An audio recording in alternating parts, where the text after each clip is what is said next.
जय हिंद दोस्तों, कैसे हो आप लोग। तो welcome to another episode of NEET talks. दोस्तों, ये वीडियो पहले मैं बता दूं, ना तो कहीं से स्पॉन्सर्ड है, ना कोई मैंने क्रेडिट लिया है, ना कोई मुझे रिवॉर्ड मिला है।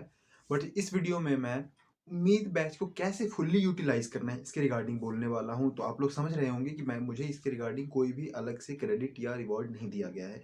ये वीडियो सिर्फ मैं सोल पर्पज़ ये है कि कई बच्चों को डाउट था कि क्या नीट के लिए, नीट 22 के लिए उम्मीद बैच सफिशिएंट है।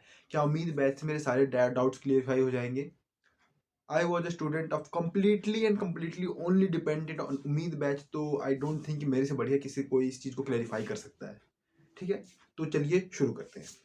तो सबसे पहले मैं बात करता हूँ सब्जेक्ट वाइज सब्जेक्ट, फिर एक ओवरऑल बात करेंगे क्या क्या और छोटी छोटी बातें स्ट्रेटेजीज मैंने अपनाई थी। सबसे पहले बात करता हूँ फिजिक्स की। फिजिक्स का क्या था, फिजिक्स के जो लेक्चर्स चलते थे, तो फिजिक्स के लेक्चर अगर चल रहे हैं जिस टाइम पे, उस टाइम पे जो टीचर जिन्होंने भी पढ़ाया है, मेजरली लेक्चर्स हमारे लिए अलग सर ने लिए हैं। लेक्चर आप वन शॉट के लेक्चर्स हैं, वन शॉट में देखना चाहे तो वन शॉट में देखो। ध्यान देना, सबसे बड़ी बात क्या है, आप मेजरली ये बैच उम्मीद बैच जो है मेजरली ये ड्रॉपर्स के लिए है। 11 12 वाले बच्चे भी समझ सकते हैं, लेकिन मेनली ये बैच ड्रॉपर्स के लिए है। इससे पहले मैं एक और वीडियो बना चुका हूँ जिसका लिंक ऊपर डिस्क्रिप्शन में, आपको ऊपर डिस्क्रिप्शन में भी दे दूंगा नीचे, और ऊपर ये आई बटन पे भी दिख रहा होगा। तो ये लिंक मिल जाएगा आपको। लेकिन उसमें भी मैंने कई बातें बताई थी, बट साथ में और कुछ बातें मैं क्लेरिफाई करना चाहता हूँ कि नोट्स में बनाता था ना, तो नोट्स उस टाइम नोट्स में लिख रहा हूँ, लेक्चर को 1.5x पे या फिर 1.75 पे चला रहा हूँ, 2x स्पीड पे चला रहा हूँ, लेकिन नोट्स में साथ में लिख रहा हूँ। नोट्स साथ में लिख रहा हूँ, पॉज कर रहा हूँ, फिर नोट्स लिख रहा हूँ, फिर पॉज कर रहा हूँ, फिर नोट्स लिख रहा हूँ। अगर मैं ये बोलूंगा कि आप रेदर देन ये कि मोबाइल पे लेक्चर देखने की जगह, मेरे हिसाब से आपको लैपटॉप अगर आपके पास है तो that's well and good, laptop पे लेक्चर देखना शुरू करो। जिसके पास नहीं है इसका मतलब ये नहीं कि वो लेक्चर देख नहीं सकता, लेकिन जिसके पास लैपटॉप है तो आप लैपटॉप लेक्चर देखना शुरू करो। आई गेस थोड़ा कम डिस्ट्रैक्शन होता है लैपटॉप पे, क्योंकि मोबाइल पे कुछ ना कुछ नोटिफिकेशन आता रहता है। नॉट नेट तो ऑन हो गई, लेकिन लैपटॉप पे आपके पास यूट्यूब है, आप लेक्चर देख रहे हो, फुल स्क्रीन पे करो, कोई नोटिफिकेशन नहीं आएगा। छोटी छोटी बातें हैं जो डिस्ट्रैक्शन से बचाती हैं हमें। ठीक है, उसके बाद आपने लेक्चर देखा, मान लीजिए 7 घंटे का लेक्चर है। आप 7 घंटे के लेक्चर को आप 3 हिस्से में बांट लो कि भाई मान लो 6 घंटे का लेक्चर है तो 2 2 घंटे के हिसाब से देखूंगा। 2 2 घंटे के हिसाब से मैं देखूंगा। अब 2 2 घंटे को मैं देखूंगा 1.75 पे या 2x पे, तो मान लो कि 1 घंटा 2 घंटे का आधा तो 1 घंटा होता है। ठीक है, लेकिन फिर भी मान लो कि मैं 1 घंटा 10 मिनट या 1 घंटा 20 मिनट तक मैं उस लेक्चर को कंप्लीट कर लेता हूँ, जितना 2 घंटे का पोर्शन था। अब वो मैंने कंप्लीट कर लिया, उसको मैं देख लूंगा कि मैंने सारे नोट्स लिख लिए हैं। साथ में पूरा लेक्चर कंप्लीट कर लेना। जब पूरा लेक्चर कंप्लीट हो गया, मोस्ट प्रोबेबली या तो उसके साथ डीपीपी अटैच्ड होगी, या तो फिर प्रीवियसली जिसने भी पीडब्ल्यू के ऐप पे देखा है, या फिर जहां पे इनके पास डीपीपी जिसके पास है या टेलीग्राम पे कहीं भी अवेलेबल हो रहा है, तो वहां पे आप वो डीपीपी डाउनलोड कर लीजिए, उसको सॉल्व कीजिए। नहीं तो आपके पास कोई भी अदर बुक है जहां पे नीट के प्रीवियस ईयर क्वेश्चंस है या फिर नीट से रिलेटेड क्वेश्चंस है। ज्यादा एडवांस क्वेश्चन नहीं करने हैं। जो टीचर ने लेक्चर में करवाया है उन क्वेश्चंस को पक्का करना है, ऑन द स्पॉट उन क्वेश्चन को सॉल्व करना है। उसके बाद डीपीपी या क्वेश्चन कम से कम 20 से 30 या 50 क्वेश्चन भी आप प्रैक्टिस कर सकते हो। तो क्वेश्चन पक्का प्रैक्टिस करने, ताकि आपको कॉन्फिडेंस आ जाए कि चैप्टर मुझे समझ में आ गया, कॉन्सेप्चुअल क्लैरिटी हो गई है, और अगर कहीं पे नहीं हुई है तो मैं उस चीज को नोट कर लूंगा। ये हो गई फिजिक्स पढ़ने की बात। फिजिक्स के लिए बहुत ज़्यादा इंपॉर्टेंट है कि आप एक नोटबुक फार्मूला, सिर्फ फार्मूला की नोटबुक अलग से जरूर बना के रखें, क्योंकि at the end of the day अगर आपके पास 3 4 कॉपी हो गई ना, मतलब पूरा सिलेबस खत्म होने के बाद आप पूरी उसको रिवाइज करने में आपकी ऐसी तैसी हो जाएगी। सही बोल रहा हूँ, थोड़ा लेम वर्ड है, लेकिन सच में ऐसी तैसी हो जाती है भाई। तो एक अलग से कॉपी बना के रख लो, जिसमें आप सिर्फ फॉर्मूले लिखो या फिर इंपॉर्टेंट पॉइंट जरूर लिख लो। कोई फॉर्मूला लिख रहे हो ना, अगर उस फॉर्मूला को याद करने का तरीका लिखा उसको हिंदी में लिख लो। कोई ऐसी थ्योरी वाली कोई थ्योरी वाली बात थी, तो उस थ्योरी वाली लाइन को हिंदी में लिख लो कि यहाँ पे ऐसा होगा, करके लिख लो। मैं आपको दिखाऊंगा, एग्जांपल दिखाऊंगा आगे आगे वीडियो में। वीडियो थोड़ा लंबा हो सकता है, तो थोड़ा पेशेंस बना के रखना। बट इस वीडियो में आपके सारे डाउट्स उम्मीद बैच को लेकर क्लेरिफाई हो जाएंगे एट वन पॉइंट। ठीक है, फिजिक्स में और क्या बात थी, तो फिजिक्स में इतनी सी ये तो मैंने बताई थी, क्वेश्चंस करना है, प्रैक्टिस करना है टाइम टू टाइम। जैसे आप 3 4 चैप्टर देख रहे हो ना, किसी एक दिन पकड़ के आपको सभी चैप्टर का एक बार रिवीजन जरूर करना है वीडियो के थ्रू। वीडियो तो भले आप स्किप स्किप करके देखो कि भाई ये मुझे क्लियरिफाई है, ये मैंने देख लिया था। यहाँ पे जहां पे बोला था ना कि पहले डाउट्स लिखे थे कि ये वाला कॉन्सेप्ट समझ नहीं आया था, उसको रिवाइज करके जरूर देखो। रिवीजन सबसे ज्यादा बड़ी बात है, सबसे ज्यादा इंपॉर्टेंट चीज रिवीजन है। आपको लेक्चर एक बार में नहीं समझ में आएगा, ये डेफिनेटली 100% लेक्चर एक बार में समझ नहीं आ सकता, लेकिन अगर आप रिवाइज करते जाओगे तो 99.9% आप पूरे लेक्चर को समझ जाओगे। कोई एक चीज हो सकती है, कोई एक क्वेश्चन हो सकता है, कोई एक स्टेप हो सकता है जो आपको समझ में ना आए, लेकिन आपने रिवाइज कर लिया ना, तो भले आपको ये समझ में आए ना, याद हो जाएगा पूरा कि अच्छा इसको करने का तरीका ये था। ठीक है, ये थी बात फिजिक्स की रिगार्डिंग। अब केमिस्ट्री की बात करते हैं तो केमिस्ट्री में अपने पता है 3 पार्ट है, फिजिकल, इनऑर्गेनिक, ऑर्गेनिक। सबसे पहले बात करते हैं फिजिकल की। अब फिजिकल में भी सेम चीज आ गया, आपको कॉन्सेप्ट को समझना पड़ेगा कि कौन सा फॉर्मूला कैसे अप्लाई करना था। फिजिकल में हम क्या होता है ना, सबसे बड़ी बात होती है फिजिकल में हम डेटा देख के डर जाते हैं, क्या क्या डेटा थे यार, क्या क्या दे दिया, कैलकुलेशन देख के डर जाते हैं। सबसे इंपॉर्टेंट चीज वही है, आपको कॉन्सेप्ट को पकड़ना है। आपको फॉर्मूले की नोटबुक, एक अलग से नोटबुक जरूर होनी चाहिए जिसमें आपके सिर्फ फॉर्मूले हो। और ये नहीं कि आपने सिर्फ फॉर्मूला लिख दिया, अगली बार फॉर्मूला पढ़ रहे हो और कुछ समझ नहीं आया। अगर फॉर्मूला वहां लिखा हुआ है ना, तो फॉर्मूला तो बॉक्स के अंदर है, उसकी डिस्क्रिप्शन अगल बगल में लिख लो कि हाँ इसका मतलब यहाँ पे ये है, इसका मतलब यहाँ पे ये है, इसका मतलब यहाँ पे ये है, इसको यहाँ पे अप्लाई करना है, हिंदी में लिख लो यार। वन टाइम एफर्ट होता है, लेकिन जब नेक्स्ट टाइम रिवाइज करते हो ना, तो फिर जो अगली बार मान लो कि 1 घंटा अभी इस टाइम पे लगा आपको, अगली बार फिर अगर आपने उसको डिस्क्रिप्शन में नहीं लिखा होता, कहीं ना कहीं से रेफर कर रहे होते, आधा घंटा लग जाता, ठीक है। लेकिन अगर 1 घंटा यहाँ पे लगा ना, तो और आपने डिस्क्रिप्शन वहीं पे लिख लिया, तो अगली बार 10 से 15 मिनट के अंदर पूरा चैप्टर रिवाइज हो जाएगा, वो सब कुछ अच्छे से रिवाइज हो जाएगा, अच्छा फटाक फटाक फटाक फटाक ऐसे करके रिवाइज हो जाएगा सारी बातें। तो फॉर्मूला की नोटबुक अलग से जरूर होनी चाहिए। चैप्टर फिजिकल में बहुत कम चैप्टर्स हैं, मतलब चैप्टर्स हैं, अच्छे चैप्टर्स हैं, लेकिन बहुत कम चैप्टर्स हैं। जैसे कि अब स्टेट्स ऑफ मैटर हो गया, थर्मोडायनेमिक्स हो गया, इक्विलिब्रियम हो गया, उसके बाद अपना यहाँ पे सॉलिड स्टेट हो गया, सॉल्यूशन चैप्टर हो गया, और उसके बाद इलेक्ट्रोकेमिस्ट्री, ठीक है। ये जो 4-5 चैप्टर 6 चैप्टर जितने भी है ना, मोल कॉन्सेप्ट आपको सबसे इंपॉर्टेंट तो है, लेकिन इन चैप्टर्स को क्या करना है, आपको लेक्चर देखते टाइम उसके फॉर्मूले लिखने हैं। टीचर ने कैसे, सबसे इंपॉर्टेंट बात बता रहा हूँ, ध्यान देने में क्या होता है, टीचर ने उस क्वेश्चन से कैसे डेटा को कलेक्ट किया। मतलब अगर सिस्टम पे वर्क डन हो रहा है, work done on the system, तो ये बात मुझे पहले से क्लेरिफाई होनी चाहिए कि work done on the system का मतलब क्या हुआ, पॉजिटिव वर्क। तो उस बात को मैं पहले से लेकर के समझूंगा। इस तरह से क्वेश्चन कॉन्सेप्ट समझने हैं। आधे क्वेश्चन आपका ऐसे आपको सॉल्व करना है कि आधे क्वेश्चन आपके हवा में हो जानी चाहिए, पेन काम करने की जरूरत ना पड़े, पेन चलाने की जरूरत ना पड़े आधे क्वेश्चन में। जब कैलकुलेशन लंबी हो रही हो ना, या फिर कोई बड़े टर्म को मल्टीप्लाई करना हो, तब जाके पेन चलाने की जरूरत पड़े। बहुत सारे क्वेश्चन आप देखोगे नीट के, तो आधे से ज्यादा क्वेश्चन हमारे हवा में हो जाते हैं। इनकी बात कर रहा हूँ, किसकी, और केमिस्ट्री की बात कर रहा हूँ, इंक्लूडिंग ऑर्गेनिक इनऑर्गेनिक। ऑब्वियस सी बात है, फिजिकल में भी बहुत सारे क्वेश्चन हवा में हो जाते हैं, आप क्लैरिफाई कर सकते हो आराम से, बहुत सिंपल है। इनऑर्गेनिक के लिए किसी भी टीचर का तुम लेक्चर ले लो, कभी भी सफिशिएंट नहीं लगेगा। किसी भी टीचर का लेक्चर ले लो, मैं बोल रहा हूँ, कभी भी सफिशिएंट नहीं लगेगा, कभी भी याद नहीं होगा। तो सबसे बेसिक चीज क्या है, आप लेक्चर लो, बहुत अच्छी बात है। उम्मीद बैच के सर ने जो पढ़ाया हुआ है, या फिर आप अपने कहीं और कहीं से भी लेक्चर ले लो, कोई दिक्कत नहीं है, सफिशिएंट है। आपको एनसीईआरटी को हर हाल में रीड करना है इनऑर्गेनिक के लिए।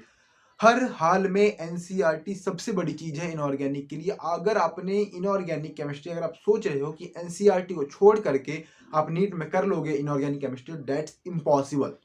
मैं बोल रहा हूँ दैट्स इम्पॉसिबल। तो आपको इनऑर्गेनिक में बहुत बेसिक सी लाइन याद रखनी है, क्या, इनऑर्गेनिक केमिस्ट्री के लिए पूरी एनसीईआरटी, जितने भी इनऑर्गेनिक के चैप्टर्स हैं, आपको एनसीईआरटी को जरूर रेफर करना है। हर हर हाल में वो चैप्टर कम से कम 4 से 5 से 6 बार पढ़े होने चाहिए। आपके पेन इतनी बार चल जाने चाहिए, जैसे मैंने प्रीवियसली बायो के आपने वीडियो देखा होगा, ऊपर लिंक में ये आई के बटन पे मिल जाएगा वीडियो, कि जहां पे आपने देखा होगा सारे के सारे मैंने जो पेन बार बार चला के मैं वो लाइन मुझे याद हो जाए यार, हर हालत में लाइन हो जाए। इनऑर्गेनिक केमिस्ट्री के लिए इसके अलावा और कोई सॉल्यूशन नहीं है, आपको उसे रटना ही है, हर हालत में रटना है। आप लेक्चर देखोगे, आपको रीजन समझ में आ जाएगा किसके कारण क्या हुआ, लेकिन at the end of the day question करते टाइम आपको जब याद नहीं हो, तो कोई फायदा ही नहीं है, समझे। ऑर्गेनिक केमिस्ट्री के लिए मैं प्रेफर करूंगा कि पंकज सर ने बहुत बढ़िया, सबसे बढ़िया ऑर्गेनिक केमिस्ट्री पढ़ा है। अगर किसी को उम्मीद बैच सफिशिएंट नहीं लग रहा है, तो पंकज सर का, आई गेस पंकज सिजेरिया करके चैनल है, कैमोहॉलिक, और उसका भी मैं डिस्क्रिप्शन में लिंक दे दूंगा। तो उस पे आप चले जाओ, उस पे सर के सारे लेक्चर्स अवेलेबल है, और बहुत ही मतलब क्या है ना, वो कंपाइल्ड फॉर्म में, बहुत ही कंपाइल्ड फॉर्म में सारे के सारे लेक्चर्स अवेलेबल है, ऑर्गेनिक इनऑर्गेनिक फिजिकल, सारे चैप्टर्स के लेक्चर्स अवेलेबल है, जो कि सफिशिएंट है। लेकिन सफिशिएंट है, और लेकिन ऑर्गेनिक के लिए क्या ध्यान रखना है, जो पंकज सर ने जो लेक्चर में करवाया है ना, उन सभी चीजों को आप जरूर नोट करो, हर एक लाइन को नोट करो। यहां तक कि जो सर ने क्वेश्चंस लिखवाए थे ना, मुझे टाइम लगा था, मैं सही बता रहा हूँ, टाइम लगता है, पहली बार में टाइम जरूर लगता है, लेकिन मैं बता रहा हूँ कि मैंने पढ़ना कब शुरू किया था, जून के एंड में, आई गेस, या जुलाई में, मतलब आई गेस जुलाई में, हाँ जुलाई की 10-12 जुलाई के आसपास मैंने लेक्चर लेना शुरू किया था इन ऑर्गेनिक केमिस्ट्री का, जीओसी का पहला लेक्चर, ठीक है। 7 घंटे का लेक्चर था, आई गेस, पहले आइसोमेरिज्म था, फिर उसके बाद जीओसी का पहला लेक्चर था। मैंने उन लेक्चर्स को एक दिन में सिर्फ ऑर्गेनिक केमिस्ट्री पढ़ा है। सोच लो, मेरी उतनी मजबूरी थी उस टाइम पढ़ना, लेकिन आप लोगों के पास नहीं है, आप आराम से स्मूथली कर सकते हो। लेकिन ऑर्गेनिक केमिस्ट्री में सर ने जितनी चीजें लिखवाई हैं, आपको हर एक पॉइंट को याद रखना है, हर एक चीज को लिखना है। अब बात करते हैं बायोलॉजी की। बायोलॉजी में क्या है, अच्छा इससे पहले एक और बात कर लेते हैं। ऑर्गेनिक केमिस्ट्री में आपको एनसीईआरटी रीड करनी पड़ेगी, लेकिन एनसीईआरटी रीड करने से पहले एक बार लेक्चर देखो, उसके बाद रीड करो। लेक्चर देखने से पहले एनसीईआरटी रीड करोगे तो थोड़ा डर सा लगेगा कि कुछ के बाद कुछ भी हो रहा है, कोई भी रीजन से। लेकिन लेक्चर एक बार कंप्लीट कर लो, लेक्चर को रिवाइज कर लो, लेक्चर को बार बार रिवाइज करो। सबसे ज्यादा इंपॉर्टेंट जीओसी है, सबसे ज्यादा इंपॉर्टेंट जीओसी है पूरी ऑर्गेनिक केमिस्ट्री में। सबसे ज्यादा इंपॉर्टेंट जीओसी। अगर आप किसी और चैप्टर को 2-2 बार 3-3 बार पढ़ने वाले हो ना, तो जीओसी को 7 बार पढ़ो, 8 बार पढ़ो। आपने जीओसी एक बार क्लियर कर लिया ना, तो और चैप्टर इतने स्मूथ हो जाएंगे, इतने स्मूथ हो जाएंगे, आपको सब कुछ आपके टिप्स पे याद हो जाएगा, समझे। तो ये सबसे इंपॉर्टेंट है, जीओसी को पढ़ना सबसे। ये मेरे दोस्त ने मुझे सजेस्ट किया था, इतना मतलब मैं बोल रहा हूँ, इतना कम बल्कि मतलब एम्फेसाइज करके बोल रहा हूँ, मैं वर्ड नहीं आ रहे मेरे पास। तो समझो इस चीज को कि जीओसी का चैप्टर सबसे ज्यादा इंपॉर्टेंट है और लेक्चर सबसे ज्यादा इंपॉर्टेंट है। एक बार आइसोमेरिज्म जीओसी समझ में आ गया तो आगे सब कुछ बहुत ज्यादा स्मूथ है ऑर्गेनिक केमिस्ट्री में। अगर ये नहीं क्लियर हुआ ना, तो सब कुछ इतना टफ लगेगा कि यार कितना रटना पड़ रहा है, कितना रटना पड़ रहा है। समझ में आया। उसके बाद करते हैं बायो की। बायो के लिए मैं तरुण सर को तो मतलब मैं हमेशा मतलब लाइफ टाइम शुक्रगुजार रहने वाला हूँ कि बॉटनी उन्होंने मेरी इतनी खतरनाक तरीके से क्लियर करवा दी, जो कि जूलॉजी पहले मेरे को समझ में आती थी, बहुत अच्छे से आती थी, लेकिन बॉटनी उन्होंने इतने खतरनाक तरीके से क्लियर करवा दी कि मैं बिलीव नहीं कर सकता कि मेरे को बॉटनी की हर एक बात टिप्स पे याद है। अभी भी टिप्स पे बहुत सारी चीजें याद है, कुछ कुछ भूल गया हूँ, ऑब्वियस सी बात है। 4-5 महीने हो गए एग्जाम दिए हुए भी और बुक्स उठाए हुए भी, ठीक है। सो बॉटनी के लेक्चर में क्या करना, अब ध्यान दो। बायो के लिए जो मैं बता रहा हूँ, जो मेरी प्रेफरेंस है, जैसे मैंने आपको उस दिन बताया था, बायो के लिए अलग से नोटबुक बनाना थोड़ा सा मुझे लगता है बेवकूफ़ी है। अलग से एक नोटबुक बनाना और जो टीचर सब कुछ लिखवा रहा है उसको नोट करना इस समवट बेवकूफ़ी। क्यों बता रहा हूँ बेवकूफ़ी, क्योंकि हम उसको दोबारा रिवाइज नहीं कर पाते। इतना सारा हो जाता है बायो में कि हम उसको दोबारा रिवाइज नहीं कर पाते। बेटर है आप नोट्स डाउनलोड कर लो कहीं से, कोई दिक्कत नहीं है, नोट्स अवेलेबल होते हैं। पीडब्ल्यू के ऐप पे भी नोट्स अवेलेबल होते हैं, सारे नोट्स अवेलेबल होते हैं। आप नोट्स डाउनलोड कर लो, प्रिंट आउट निकलवा लो, ठीक है। जब भी लेक्चर ले रहे हो उस टाइम आपके पास एनसीईआरटी खुली रहनी चाहिए, पेन हाथ में होना चाहिए। वीडियो को पॉज करो, प्ले करो, इनफाइनाइट टाइम पॉज करो, प्ले करो। 1.5x पे देखो, 0.75x पे देखो, 2x पे देखो, मैटर नहीं करता। लेक्चर देख रहे हो, मोस्ट प्रोबेबली हम 1.5x पे देखते हैं। अंडरलाइन चलते रहना चाहिए, जो जो सर ने जैसे जैसे एनसीईआरटी के बारे में बोला है ना, आपके सामने वो खुले रहना चाहिए और आपके सामने उसको पढ़ते रहना है आपको कि हाँ यहाँ पे ये बोला सर ने, इसका मतलब ये, अच्छा इस स्टेटमेंट का मतलब ये था, अच्छा ये स्टेटमेंट को ऐसे क्लियर करना था, अच्छा इस स्टेप्स का मतलब ये है और इसका आगे वहां यूज होने वाला है। ये सारी चीज आपको क्लियर होनी चाहिए बॉटनी में। सेम है जूलॉजी में सर ने इतना बढ़िया पढ़ाया हुआ, इतना बढ़िया पढ़ाया हुआ है कि मतलब मैंने ह्यूमन फिजियोलॉजी सर से पूरी पढ़ी है, यहाँ तक कि कॉकरोच भी पढ़ा था मैंने पूरा। आपको हर एक पॉइंट क्लियर हो जाएगा। हो सकता है कई बार आपको लगेगा कि सर एनसीईआरटी के बाहर जा रहे हैं, शायद मुझे ऐसा जैसा लगता था कि कई बार सर कुछ बातें बता देते हैं एनसीईआरटी के बाहर की, लेकिन आपको उसके लिए परेशान नहीं होना। आपको एक बार लेक्चर अच्छे से देखना है, फिर आपको एनसीईआरटी पढ़ना है। आपको लेक्चर देखने के बाद एनसीईआरटी जरूर पढ़ना है। लेक्चर देखते टाइम एनसीईआरटी सामने होनी चाहिए, लेक्चर देखने के बाद एनसीईआरटी को जरूर रीड करना है, ताकि आपको सारी बातें आपके मन में बैठ जाए। इतनी सी बात थी जो मैं पढ़ने के रिगार्डिंग बताने वाला था कि कैसे पढ़ना है आपको, ठीक है। अब मैं बताने वाला हूँ कि नोट्स के लिए कैसे करना है। तो नोट्स के लिए मैं आपको दिखाने वाला हूँ कितनी कॉपीज है। 1 2 3, सिर्फ 3 कॉपी थी मेरे पास। नीट 2021 मेरी इस 3 कॉपी पे हुआ है। अगर मैं नोट्स की बात करूँ तो ये बात आपको थोड़ी चौंकाने वाली लग सकती है कि सिर्फ 3 कॉपी पे कैसे कर सकते हो भैया, हमारे पास तो 10-10 कॉपीज बन चुकी हैं। अब मैं समझाता हूँ। हो सकता है थोड़ी एक और कॉपी होनी चाहिए थी मेरे पास, जो कि मिसप्लेस हो गई है, तो मैं 4 कॉपी बोल सकता हूँ। क्यों बोल रहा हूँ मैं, वो फिजिक्स की थी, वो भी आधी फिजिक्स की थी। देखो अब सबसे पहले मैं दिखाता हूँ आपको, ये आई गेस ऑर्गेनिक की कॉपी है, ठीक है। हो सकता है तो मैं कोशिश करूंगा जो मैंने नोट्स बनाए हैं इसका पीडीएफ बना करके अपने Telegram channel VK med life पे डाल दूं। आपको डिस्क्रिप्शन मिल जाएगा, आपको डिस्क्रिप्शन नीचे टेलीग्राम का मिल जाएगा, आप देख लेना वहाँ पे। शायद मैं कोशिश करूंगा, अगर मेरे से पॉसिबल हो पाए तो मैं पीडीएफ बना के डाल दूंगा, ठीक है। अब देखो, ये पढ़ाया था पंकज सर ने, आई होप सबको दिख रहा होगा। ये पंकज सर ने पढ़ाया, जो भी लेक्चर है ना सब कुछ दिख रहा होगा आपको। ये पंकज सर ने पढ़ाया है और मैंने हर एक बात लिखी है, यहाँ तक कि हिंदी में भी लिखा होगा, कहीं पे आपको दिख रहा होगा। जैसे यहाँ पे देखो, ये चीजें हिंदी में भी लिखी है मैंने यहाँ पे। जो मुझे जैसे जैसे जैसे सर ने स्टेटमेंट बोली है ना, मैं सारी बातें मैंने वैसे वैसे लिखा है, वैसे वैसे ही लिखा है। अब ध्यान देना, अब एक चीज में नोटिस किया होगा आपने, सर अपने भैया आपने ब्लैंक कॉपी ली हुई है। हाँ, नोट्स बनाने के लिए आपको ब्लैंक रजिस्टर लेना, जो प्लेन आता है ना वो रजिस्टर लेना है, ताकि क्योंकि जो रूल रजिस्टर आता है ना उस पर हम लिखते हैं ना तो और गंदा होने लगता है, लाइंस उसमें पहले से थी और गंदा दिखने लगता है, हम दोबारा पढ़ने का मन नहीं करता, और कई बार चीजें ना उसमें कैमोफ्लेज हो जाती है कि यार ये पढ़ना रह गया, ये चीजें रह गई, समझे। लेकिन इसमें ना सारी बातें आपकी क्लियर रहती है, आपकी गंदी राइटिंग भी होगी ना तो भी आपको इसमें साफ दिखेगा, ठीक है। तो आई होप कि आप लोग कोशिश करना कि नोट्स जो बना रहे हो कंटिन्यू रखो, लेकिन अगर कोई नई कॉपी ले रहे हो ना तो ब्लैंक रजिस्टर लेने की कोशिश करना। अब देखो जितने भी रिएक्शंस थे, मैंने रिएक्शंस के बीच में रेड लाइन मार दी, ये मैंने पहले नोट्स बनाते टाइम रेड लाइंस नहीं मारे थे, जब मैं रिवाइज कर रहा था ना तब मैंने रेड लाइंस मारी है कि हाँ ये रिएक्शन मुझे याद करना, यहाँ से ये रिएक्शन याद करना, ये इंपॉर्टेंट है, ये इंपॉर्टेंट है। ये था ऑर्गेनिक का पूरा, ठीक है। इनऑर्गेनिक के लिए मैंने नोट्स नहीं बनाए, इनऑर्गेनिक के लिए पहले बता रहा हूँ मैंने नोट्स नहीं बनाए, मेरा गला थोड़ा सूख रहा है। इनऑर्गेनिक के लिए मैं एनसीईआरटी को बार बार रीड किया है, एक अलग से कॉपी रखता था बगल में रख के लिए, वो जो चीज़ कोई लिखनी है लिखते रहोगे तो थोड़ा लगता है कि हाँ यार याद करने की कोशिश कर रहे हैं हम, लेकिन मैंने इनऑर्गेनिक अलग से कॉपी नहीं बनाई। इनऑर्गेनिक को बस मैं सर बड़ा बोलते जा रहे हैं, मतलब मैं रीड करता जा रहा हूँ, या फिर लेक्चर चल रहा है मैं रीड करता जा रहा हूँ और मैं हाथ चलाता जा रहा हूँ। अगर आपको रखना है इनऑर्गेनिक के लिए, इनऑर्गेनिक के लिए फिर आप अलग से एक चीज़ रख सकते हो कि एक कॉपी, जैसे एक कॉपी में बताऊंगा, लास्ट में बताऊंगा वो कॉपी कौन सी कॉपी होनी चाहिए, ठीक है। उसके बाद मैं आपको और दिखाता हूँ इसमें, ये तो अपने क्या हो गई थी इसमें इनऑर्गेनिक, सॉरी ऑर्गेनिक हो गई। इसी कॉपी में मैंने क्या किया था, पीछे से मैंने फिजिकल के लेक्चर लेना शुरू कर दिया था, आई होप सबको दिख रहा होगा ये फिजिकल के लेक्चर्स मैंने लेना शुरू किया था, फिजिकल भी है, इनऑर्गेनिक भी, ऑर्गेनिक भी। तो मोस्टली इसमें फिजिकल के लेक्चर्स मैं पीछे से लेना शुरू कर दिया था, और मैंने इसमें लिखना शुरू कर दिया था, सारी चीज़ें इसमें लिखना शुरू कर दिया था। ध्यान देना, जब मैं लेक्चर लेता था मैं जो क्वेश्चन टीचर सॉल्व करवा रहे हैं उसको जरूर, सबसे इंपॉर्टेंट बात क्या है उसमें मुझे डेटा कैसे मिलेगा, तो ये तरीका था किसको पढ़ने का, ऑर्गेनिक, इनऑर्गेनिक और फिजिकल, मतलब केमिस्ट्री को पढ़ने का। अब मैं दिखाता हूँ फिजिक्स मैंने कैसे पढ़ा हुआ है।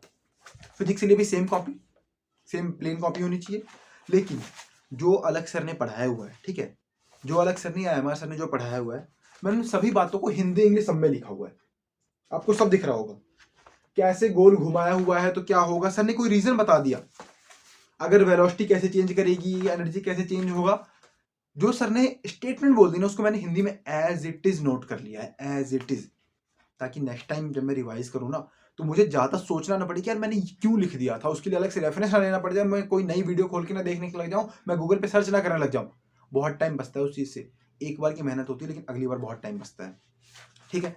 उसके बाद यहाँ तक कि मैंने क्वेश्चंस, जो सर ने क्वेश्चंस करवाए हुए हैं ना उनको भी सॉल्व करते रहता था वहाँ पे अलग से, भले या तो इस कॉपी में आप कर लो अगर आपको लग रहा है कि इंपॉर्टेंट क्वेश्चन है, भले ही कॉपी गंदी नहीं करना ज़्यादा, ठीक है, नहीं तो एक अलग से आप नोटबुक ले लो जिसमें आप क्वेश्चन सॉल्व करते रहो कि हाँ इस क्वेश्चन को ऐसे सॉल्व करना है, इस क्वेश्चन को ऐसे सॉल्व करना है, इस क्वेश्चन को ऐसे सॉल्व करना है।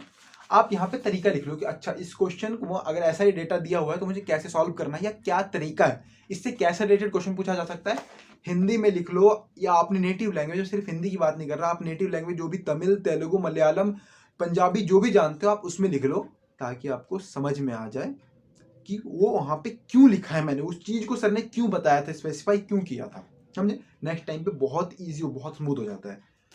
और एक ये थी फाइनल कॉपी जिसको मैं शॉर्ट नोट्स कॉपी बोलता था, ये कॉपी खरीदते टाइम सबसे इंपॉर्टेंट बात थी, ये थोड़ी लाइन पढ़ के पढ़ने की कोशिश करना अगर आपको दिख रही हो यहाँ पे, कि perseverance is failing 19 times but succeeding 28 time. ये कॉपी जब मैं थोड़ा सा यस एक महीना बाकी था, नीट से पहले एक महीना बाकी तब मैंने कॉपी खरीदा था, और उस टाइम पे जब मुझे लगा था यार ये ना कॉपी ना मेरे लिए बनी ही है, कि मैं 2 बार तो ऑलरेडी फेल हो चुका हूँ 19 और 20 में, फेल क्या कॉलेज नहीं मिला, बट इस टाइम ये कॉपी मुझे कुछ इंडिकेट कर रही है कि यार कर, कोशिश कर, जी जान लगा दे। तो सबसे पहले इस कॉपी में मैंने क्या किया था, जितने भी मैं टेस्ट दे रहा था ना सभी टेस्ट का मैं एनालॉग का मतलब सभी टेस्ट का मैं डेटा जरूर रख रहा था, सभी टेस्ट का मैंने लॉग बना रखा था, डेट और मार्क्स, कौन से डेट को दिया, कौन से टेस्ट था और कितने मार्क्स आए, ये जरूर मैंने लिखा है, हर बार टेस्ट के बाद लिखा है, ये सारा आपको दिख रहा होगा। एक वीडियो मैंने इसके रिगार्डिंग डिस्कस भी किया हुआ है, कैसे कैसे आता था और कैसे कैसे मार्क्स आए थे मेरे। एनटी मैंने इनका फिजिक्स वाला का ही ज्वाइन किया हुआ था टेस्ट सीरीज। उसके बाद देखो इस कॉपी में क्या था मेरा, अब मैंने जैसे बोला कि मैंने लेक्चर तो ले लिया, लेक्चर लेते टाइम मैंने सारी चीजें वहां लिख ली, लेकिन अगर मुझे एक लाइन में लिखना है थर्मल प्रॉपर्टीज के सारे फॉर्मूले मुझे एक पेज में लिखना है, एक पेज की भी आधी साइड में मैंने सारे फॉर्मूले लिख लिए हुए, यहाँ पे सारे के सारे फॉर्मूले आ गए, यहाँ पे ऐसे थर्मोडायनेमिक्स के सारे फॉर्मूले आ गए हैं, ऐसे आगे मैंने यही सब किया हो। इन पूरी कॉपी में ऐसा ही हाल है कि मान लो कि मैंने कहीं से भी कोई लेक्चर देखा हुआ है, कोई इंपॉर्टेंट टॉपिक देखा हुआ है, मैंने पूरी मेटलर्जी इतने देर में खत्म कर दी हुई, इतने से इतने में पूरी मेटलर्जी खत्म की हुई है। तो बहुत शॉर्ट नोट वो कब पता चलेगा, जब आप 3-4 बार चैप्टर को पढ़ लोगे, 3-4 बार चैप्टर को रिवाइज कर लोगे, उसके बाद ये चीजें क्लियर होंगी।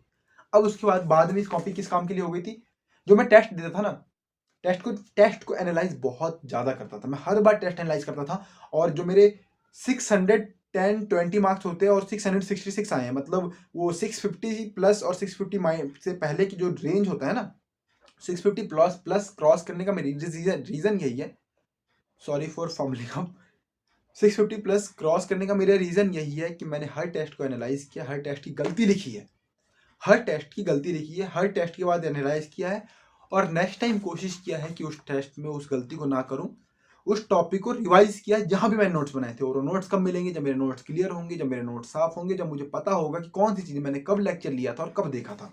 ठीक है, so this was all about उम्मीद बैच। एट द एंड एक और बात बोलूँगा, उम्मीद बैच ये बिल्कुल भी आपको गारंटी नहीं देता कि आपको नीट में कॉलेज से मतलब नीट से सिलेक्शन हो जाएगा, कॉलेज दे देगा, ठीक है, मैं पहले बता रहा हूँ। लेकिन अगर आपने उम्मीद बैच को पूरी शिद्दत से किया, ये मैं बहुत ज़्यादा बोल रहा हूँ कि 100% आपने दिया, मुझे लगता है जहाँ तक कि मैंने 100% नहीं दिया था, बट मैं वही कह रहा हूँ, मैंने 100% नहीं दिया था तो भी मैं यहाँ पहुँचा हूँ। लेकिन मैं चाहता हूँ कि आप लोग पूरी शिद्दत से उस हर एक लेक्चर को देखो। क्यों बोल रहा हूँ 100% नहीं दिया था, क्योंकि मैं 2 साल ऑलरेडी ड्रॉपर हूँ, तो मुझे कई सारे कॉन्सेप्ट मेरे पहले से क्लियर थे, तो मुझे थोड़ा सा कम टाइम लगा था चीज़ों को समझने में, स्पेशली फिजिक्स में यहाँ पे होता है। लेकिन फिजिक्स, जैसे कुछ बच्चों ने पूछा था कि फिजिक्स सफिशिएंट है, कि बिल्कुल फिजिक्स बिल्कुल सफिशिएंट है।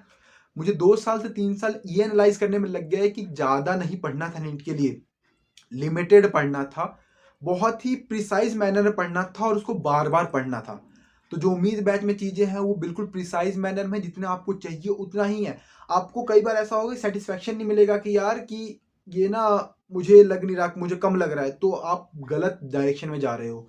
आप जो पढ़ाया गया है उसको बार बार पढ़ो, बार बार पढ़ो। मैंने कोई बैच ज्वाइन नहीं किया था, मैंने कोई फी पेमेंट नहीं की दी थी, मुझे मैं कहूँगा कि इट वॉज क्या कहते हैं उस चीज़ को, आशीर्वाद, मतलब वरदान kind of thing. It was a वरदान की ये चीज़ फ्री में अवेलेबल थी और मैंने फुल्ली इसको यूटिलाइज किया। मैंने इसको पूरा उसी तरीके समझा जैसे मैं कहीं पेड कोर्स देकर करता। नीट आपसे एक ही चीज़ चाहता है, अब इन्फॉर्मेशन सारी अवेलेबल है, चीज़ें आपको सारी कंटेंट अवेलेबल है। अब नीट आपसे एक चीज़ चाहता है, एक्यूरेसी। नीट 22 और 23 के एस्पिरेंट्स ये देख रहे हैं तो इस बात को समझ जाए कि नीट आपसे चाहता है एक्यूरेसी। सारे क्वेश्चन आपसे बन जाएंगे, सब कुछ आपको इजी लगेगा नीट में, लेकिन गलती कहाँ पे होगी मालूम है, कि आप कितने करेक्ट हो, आपने कितना सही आंसर टिक किया है, कितना सही आंसर भरा है।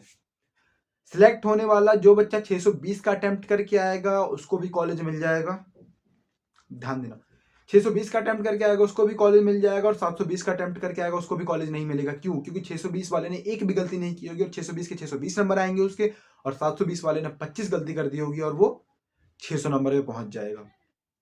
That's why I am saying कि एक्यूरेसी नीट आपसे मांगता है। उम्मीद बैच की जो चीजें हैं उसको बार बार रिवाइज करो, 100 बार रिवाइज करो, जितनी बार रिवाइज कर सकते हो कर दो। एनसीईआरटी से केमिस्ट्री और बायो में चिपके रहो। केमिस्ट्री और बायो में तो एनसीईआरटी को छोड़ना ही नहीं है, specially inorganic, organic, botany, zoology. Physical के लिए एक्स्ट्रा के लिए आप छोड़ सकते हो एनसीईआरटी को, क्वेश्चन जरूर कर लो, लेकिन थ्योरी आपको रीड करनी तो आपकी मर्जी है। इसके लिए आप 4 चीजों के लिए क्या, जूलॉजी, बॉटनी, ऑर्गेनिक, इनऑर्गेनिक, आप एनसीईआरटी को किसी हालत में नहीं छोड़ सकते। हर हालत में आपको पढ़ना है, हर हालत में हर एक लाइन को रीड करना है, हर एग्जाम्पल जो सॉल्व है उसको करना है। कोशिश करो कि जो पीछे आंसर एक्सरसाइज में क्वेश्चन दे रखे हैं उनको सॉल्व करो। फिजिक्स में अगर किसी को कहीं से भी किसी टॉपिक की थ्योरी पढ़ने का मन कर रहा है, देखो उम्मीद बैच में जितना सर ने समझाया सफिशिएंट है, बिल्कुल सफिशिएंट है, फिर भी अगर किसी के अंदर की चुल खत्म नहीं हो रही तो HC वर्मा का जो कोई भी कॉन्सेप्ट टॉपिक भाई पढ़ लो, कि उसमें बहुत स्मूथ वर्ड में समझाया है। नहीं समझ में आ रहा, कोई बात नहीं है यार, हमें नीट से मतलब है, हमें ये नहीं मतलब कि कितना नॉलेज आ रहा है, लिटरली बता रहा हूँ, बहुत प्रैक्टिकल बात बोल रहा हूँ। हमें नीट क्वालिफाई करने से मतलब है, हमें इस बात से मतलब नहीं कि हम कितना नॉलेज गेन कर रहे हैं, क्योंकि इस टाइम पे कंपटीशन बहुत ज़्यादा बढ़ गया है। आप अपने टाइम को जितना अच्छे से यूटिलाइज कर सको उतनी अच्छी बात है, जितनी बार रिवाइज कर सको उतनी अच्छी बात है। इसी नोट पे इस वीडियो को मैं खत्म करूंगा, तब तक के लिए जय हिंद, जय भारत।